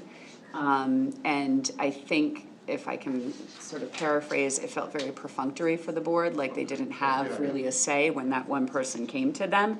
This policy allows the superintendent to make that final decision and to kind of present the candidate to the board. But it also is explicit in saying board members are part of the interview and selection process. So there's still a role for board members. That language, actually, I borrowed from the orange policy. But it just doesn't, it sort of eliminates that kind of weird formality that we had in the previous policy. Got it, thank you. Yep. Any other questions on the two first reads? On the holidays, I thought when we did the last two holidays added in, we were gonna do some kind of like, is there a petition, is there like, So who has to show? That's in the regulation. That's in the regulation that we're not seeing here. Yeah. Okay. And for some of our new members, once again, the policy is the standard for the school district, directs all staff members to follow those policies. The superintendent is charged with following, with establishing or doing something, and the superintendent or the administration would write a regulation so that everybody would understand how it's going to be enforced. And where could we see that regulation? In the policy committee packet from November. Was it a hard copy or was it It's online, policy committee packet? yes. So I'm a little confused about PA 2247 being part of the school calendar, the act concerning children's mental health. I am sure that there is something in that particular act that addressed one of our school holidays. I don't know which what exactly it was, but I'm sure, again, that if it's in red, it was updated from CABE, so there was clearly a holiday somewhere built into that, or some reference to that. Do the kids get Juneteenth off now? We typically aren't in school on that day. No, okay, that would be the one, yeah. We were like, wait a minute. And actually, that might be 2247. There are, or no, that's 128. School districts in that statute have two options. You either have to take it as a holiday, or you have to be in school and recognize it, like do some sort of educational instruction about it. Like I said, normally we wouldn't be in school, and if we were, it'd be exam period, so we'd figure something out. I have a question about the recruitment policy, and, you know, I haven't read it from A to Z, but can you explain the role of the board in that process and in terms of a timeline? So it says in the middle paragraph, when conducting a search, the superintendent shall keep the Board of Education informed and may solicit advice regarding the leadership qualities or district needs. And when appropriate, members of the board shall be invited to participate in the interview or selection process. When appropriate. A little vague. It leaves it open, but I guess that's on purpose. Yes. Seems to be an entire delegation of the recruiting and hiring responsibility to the superintendent, where there's input that could be welcomed or solicited by the superintendent, but any ultimate, if you want to use the term authority, to make a decision as to hiring or not has been completely abdicated by the board and delegated to the superintendent. That's what it's saying. Yeah, I read it the same way.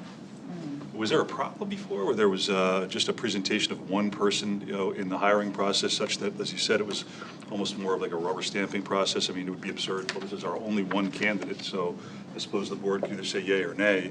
And if they said nay, we'd be back to the drawing board, and the whole hiring process, which is very involved, would have to start all over again, and you'd be left with a vacancy that you were intending to fill for a much greater period of time. Was it just that there was one candidate presented to the board over years, or that there were multiple candidates, but for some reason?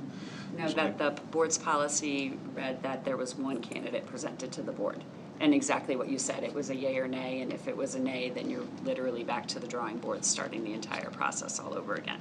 She's got its own negatives to weigh against the thought about, well, we might find a better candidate, but it's the lesser of evils, namely going along with somebody you might not be fully endorsing, but rather that better than having a vacancy for the remainder of a school term. And I think it was aligned statutorily that I am the only employee that the board hires, and all the other employees by statute are those that I hire. I would suspect, and again, I don't know, I've only just sort of worked in districts for 20 some odd years, it was offered more as a courtesy to the board for administrative positions to sort of have that one candidate presented, when in practicality, it ultimately is still the decision rests with the superintendent. So that's where I'm thinking that kind of policy came from. And then, yes, and I think members of this board were here. Unfortunately, Shannon was the recipient, but it felt, I don't know, you just felt like it was a rubber stamping. Yeah, it felt like it was a rubber stamping, and whether we yayed it or nayed it didn't really matter. And the other part, of course, is that we were all aware of this very comprehensive process where many people were involved in bringing the selection down to, I think the superintendent was given 2 people at the end, or right? By the time we hit the last round, yes. Well, I think well over 28 people were involved in the original selection process. Right. So that's the other. And there were board members. There were board members at each particular step of the process. So And those board members are chosen by you? They serve on the personnel committee and are available to come to participate in interviews during the daytime. Personnel committee members are chosen by you to be on the By the board chair and by your volunteer. The whole personnel committee is not part of the process of. Not as a whole, but every member of the personnel committee was offered an opportunity to participate in any one of the various rounds. And where was that opportunity offered? I just put out an email and said, If you're on the Personnel Committee, these are the nights these are when we're doing interviews, and if you're available to attend, you'll be part of that. I don't remember receiving that, but I'll look for it next time. Now, we're talking about a relatively small number of positions. Yes. These are But they're the, important positions. yeah, they're very important that Leadership roles. Well, Right. hopefully we won't have any vacancies for a long time. these They're are, actually, and Dana, you weren't serving on the board yet when we went through the interview process, I don't think. But we were here when she was here presented. when- was presented, when yes. Shannon I think finally you had came just as a come in final when you were candidate. just presented. Chairman, it was the observation that there's a relatively small number of positions, I think, is an apt one. And I think it goes, if you want to call it both ways, in the analysis and discussion that we're having now. Whereas, the hiring process is certainly very involved, very laborious, very time-consuming. And what are the other options other than to have a subcommittee created by the board to then participate in and have some directive authority in the selection and hiring process? And unless we have a board that doesn't want to do that, then it would make sense to delegate all the authority in selecting and hiring to the position of superintendent. And this is not a critique of superintendent buyers by any means. This is just simply positional. This is, should this board relinquish all of its authority in hiring a very small number of the most important administrators or aspects, not the most, I don't want to denigrate anybody else, but a very important segment of our educational system, right? Yeah, I think that bears There's nothing against you, worth we just. looking at, right? This is why we're having the discussion now with the policy. it's both a legal issue, and it's a philosophical issue, and, Two options, right? Yeah, One yeah. can play a role, or the others we don't, and we delegate it all to our second employee. I think we hired I think we hired the lawyer too, so it's technically 2 weeks. But, right, point taken. Right. And the policy now reads the board shall present, or there shall be presented one, which almost predetermines the whole role. I mean, if we're going to have one presented, then perhaps we should look at that policy and determine whether or not it should read that we present one or we present multiple. I don't know. Thank you. The fact that the personnel committee people are involved. Yeah. Carol. So I just want to make sure I understand how this is written and how things should go. The superintendent hires everybody in a role that reports to the superintendent. As a board member, would I like to be invited to participate in the interview process? I mean, I have before for the principal's role. And that was great, and I appreciated, and I'm sure others who participated appreciated that opportunity. So what I hear you saying is there is a role for board members to be part of that process, and it's primarily the personnel committee, and they're invited to participate in the process and have a voice in sort of voting and choosing throughout the process. Yes, and we actually deliberately changed the word, the members of the board shall be invited, so that there's no ambiguity to that. And it's no longer the personnel committee, it is the entire board. Is that what you're saying? Well, it says members of the board shall be, and we have traditionally, and it's not carved out here, but traditionally we've turned to the personnel committee because there's 5 members, and that's very much related to the work of the committee, and we've asked them first, and when they've usually have filled the need, and then we haven't had to ask anybody else.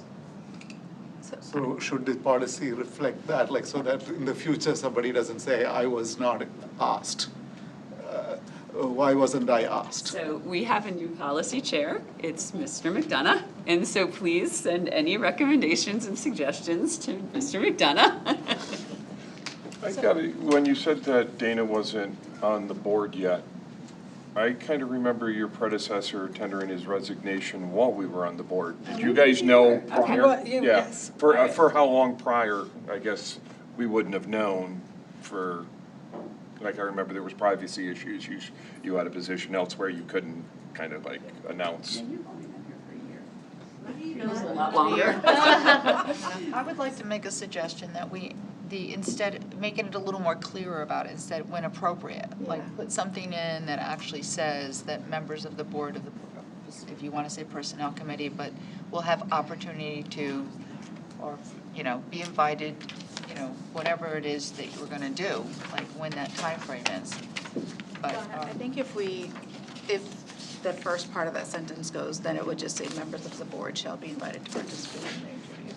And I think, and again, there may be ways I can look at this, we have never traditionally involved board members as a board in the selection of associate principals, assistant principals, coordinator positions, department chair positions, because those are at a lower tier within the hierarchy. If, again, the old policy addressed specifically principals and central office level staff. So I think that's where and again, I was borrowing this from Orange. I'm assuming the when appropriate was really kind of referencing the idea that it was the senior most administrative staff, but we could probably put some kind of clarification in for that. I would like to see something like that, maybe, and, I think clarification would be better, because in the future, somebody else will not know the background of what happened, and they will ask the same questions. All right, everyone. The purpose of this is just to get update and information. It is a first read. You've heard some of the discussion and some of the arguments. If anybody has a specific suggestion about what it should say or shouldn't say, please get it to superintendent, myself, the policy chair, so that the policy committee, which is a working committee on this particular issue, will have time to consider it and work on it. And it comes back to us to be presented again, and maybe more discussion and maybe additional changes. So we don't have to just get it back one more time and say, that's it, okay? If it comes back next time, we're voting. Essentially, second reading. Not necessarily. But it could. It could be a This is the vote. point where we have the discussion that really impacts how we direct our questions going forward. I can tell you that there are many, many, many occasions where it's come back for a second read, and we sent it back to policy. So I did have one additional question. It says second read, but it still has to be approved by the board. Second's not final. That's right. I did have an initial question. Yes. And that would be that, does this also include salary? So when we delegate the, authority entirely to the superintendent, who decides what the salary would be or the length of the contract? Dr. Byers can answer. That's in the Amity Administrators Group contract. So the answer would be that. The board does, but is in essence by the approval of the contract. So, yes. The annual increases. And the budget. And the board members are involved in the negotiations on all of these contractual issues. We sit and we have our attorney, our representative, and board members are there. Yep. So, yeah.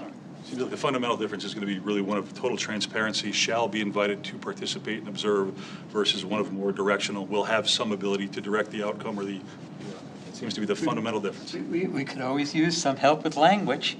It's also philosophical. Yep, thank you. Thank you.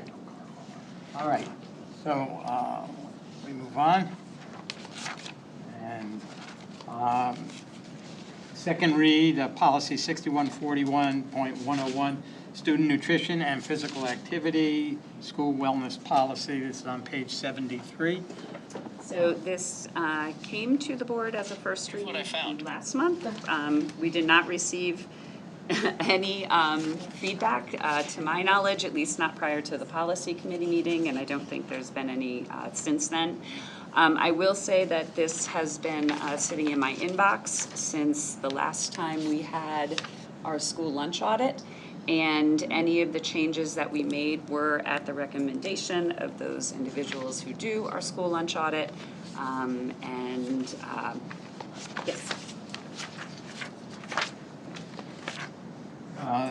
No, I can't speak to the new members of the board. I don't know whether you had an opportunity to examine this policy in a way that would you feel comfortable voting on it. We have 4 new people here that, have seen this over the weekend probably.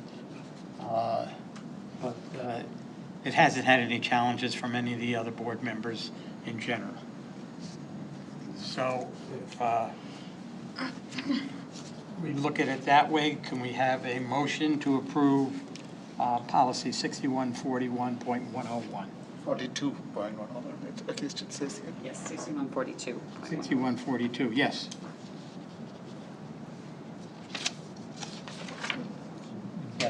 Motion, okay. Carol made the motion. I'm sorry, I missed the motion. Carol, I'm Patrick, second. Any further comments? Yes, sir. You're right, I didn't, some of us didn't get a chance to, participate yet, just based upon the timing of the election. So observations that I made was there was a reference to social emotional wellness, and I'm just not less than clear as to how that ties into meal plan or food plan. The other two things that I noticed was that there wasn't any talk about portion sizing or timing of meals, and I think about our student athletes particularly, some of whom are higher caloric burners, and when they eat before whatever they may be engaging in by way of athletics. And the other thing that was lacking was access to water, which is a USDA fundamental. So those are things that I would have enjoyed participating in if I had come in a little sooner. Okay, question? We do meet all those guidelines for the state. The National School Lunch Program specifies the portion size. But it doesn't mean that we, that for the portion size, but some of the other things that he was talking about, I think we can seem validated, So I can say that the goals for social emotional wellness was one of the recommended changes from the school lunch audit. My assumption is that they're looking at this as school wellness, and so they're addressing mental health wellness for students under that umbrella, and ensuring that we have some both comprehensive school as well as more individualized supports for students who are experiencing mental health crises and issues. That's where I'm assuming that request for change came from. Water, I don't believe I've ever seen included in anything from free and from the federal lunch program. We have to have water fountains in the cafeteria. Okay. That's the requirement, but that's the only requirement about water, that there has to be free water available in the cafeteria, so you don't have to buy bottled water. One period of time, whenever it might be, that they are in the cafeteria. I got you. All right. And then the athletes. Right. And then to the extent that we're talking about an individualized, consideration for people with social emotional aspects that may or may not overlap with food and water. The other aspect would be for our student athletes, who have a higher caloric intake. I understand that there's a minimum requirement. Sometimes that minimum standard could be applied to individuals who require more for their health, well-being, and social emotional, I suppose, welfare. I just didn't see any consideration of that in this policy, and that's something I would have wanted to talk about and address. To the extent that we can look at individuals on an individual basis, as you were just suggesting, why couldn't we then look at all our student athletes in the 3 different seasons of the year and make sure that they are getting the appropriate meals particularly on days when they have competitions? I mean, we certainly don't limit students from purchasing a second lunch or a la carte items or any additional foods. We do not have the discretion to serve a meal proportion size that varies from what is required by the federal lunch program. So we can't give a larger portion size. You have to have That is determined by the federal, by the amount. Absolutely. But that's a minimum, right?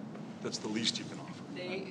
Every recipe has to be turned in to them, and they scrutinize that you are serving according to that recipe for nutrition guidelines. They want to make sure you're meeting nutrition guidelines.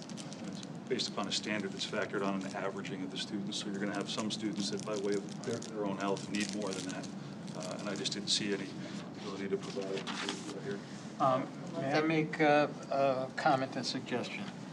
Item number 1, this is based on standards that are partially required by the school district,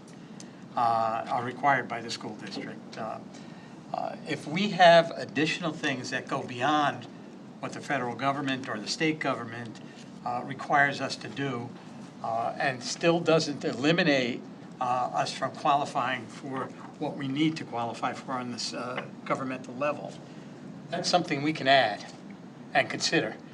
And one of the nice things about the policy committee that I chaired at one point was that we had the opportunity to look at a policy that we needed to approve and then come back and look at it again if we want to see additions or changes in the future. So what we do is have this in front of us.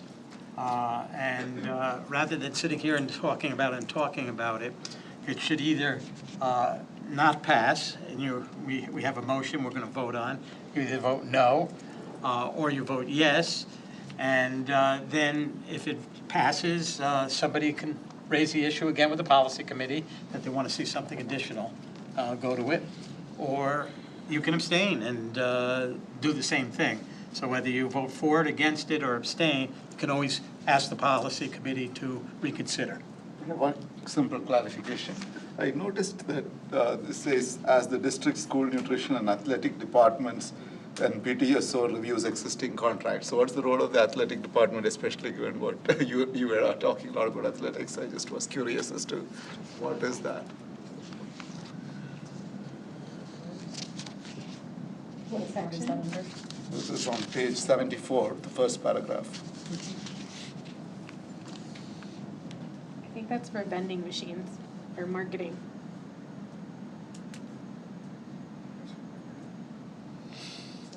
Yes. That's all related in the marketing, because, and again, it's not how we have traditionally operated, but there are school districts whose PTSO may run a vending machine in the school to get money to support their PTSO. So it's broad language, I guess, probably from the federal lunch program to sort of address that. I was curious And about the athletic departments department look at, contracts. well, think of like concession stands for athletic Got events. it, thank you. Or even signage, and like, I was in a gym yesterday, they had signs all, like advertising signs all over the front of like the scoreboard, like the scoring. Yeah. The coach was like, we really need Gatorade, right? I want to have a Gatorade contract, right? They could probably bring that up, have that on. Okay. I'm sorry, do we have a wellness committee in this? Yes. Yes, Donna is the board representative on the Oh, she's wellness the committee. wellness committee, okay. She reports each month. That committee. That committee. That committee, okay. Okay. Just one other question. Based on our conversation before about free and reduced lunch and those who have a balance, are they allowed to get a second meal? I know they're only allowed to get a meal and not extras. Are they allowed to get a second meal? They are not. Free and reduced lunch as well? So, correct, free and reduced lunch provides one meal. Yes. They could technically get another one, it would just not be subsidized. We don't have to give the second meal. For free, but For they free. could pay for it. They could pay for the second. That's what I Yes, mean, sorry, they yes, could- yeah. Yes. All right, can we call the roll, please? Ms. Bradley? No.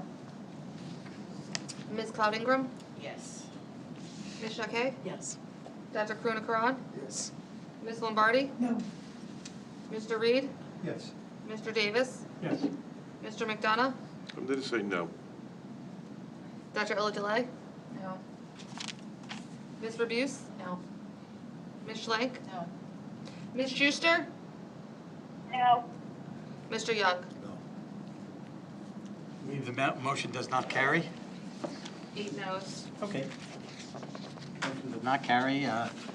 Send that back to the policy committee, and please, over the next few. Choosing to send it back, or do we want to just maintain our current policy, which is out of compliance with what the school lunch program recommended? I'd like to send it back. Okay. Yeah. I mean, you guys have done a lot of work on it. I don't want it just to lie dormant. I think we just want a fresh look at it Right. with new people on the board and everything else. Yeah. And I think we can make something very Yeah. workable out of that. Feasible to get like the marked up version, so we Yes, know it's in the what- policy packet from October, so you could probably go back and see Right. that. And what I was about to say is, look this over, determine what your major concerns are, send it to the policy committee. Dr. Byers, you could send a copy to myself and policy chair, and we'll look at it, and it's up to the policy committee to decide what they think should be done. Okay? And with that, Personnel, you saw the personnel report, page 78. Okay. Any questions?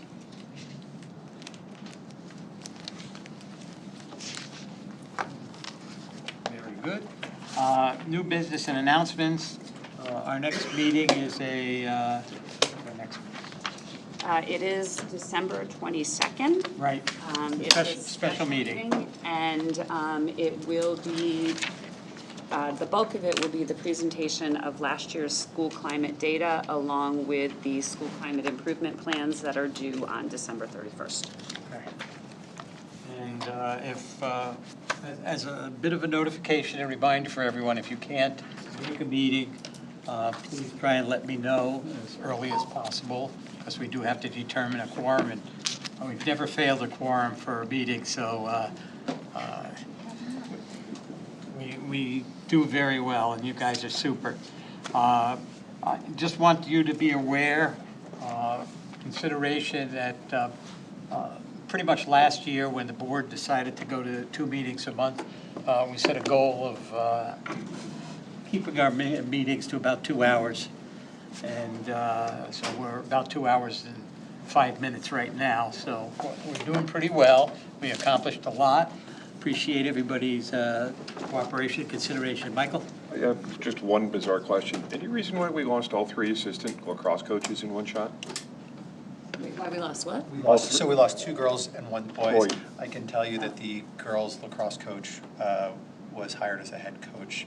One of them was hired as a head coach at another school, and then I would assume. And some people. I would assume he tried to bring somebody with him. Okay, I was just like, all 3 of them, like, okay. But it's one boy and 2 girls. Yeah. Okay. Good question. And I do want to make a comment that the 2 meetings really do work because we're at our best. After 8:30, we're not really at our best. We don't really make good choices.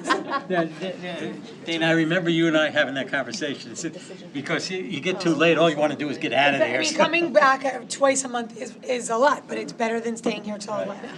Thank you. Okay, everyone, with that, it is 8:41, and if there's no objection, we are adjourned at 8:41. Thank you. Thank you all. Student reports. Student reports come in the second meeting. Oh, okay. Yeah. We didn't have them in November because our special meeting was all budget. They were like sitting here for nothing. I was like, oh, I hope they do it. I love one, thank you. Thank you. So when I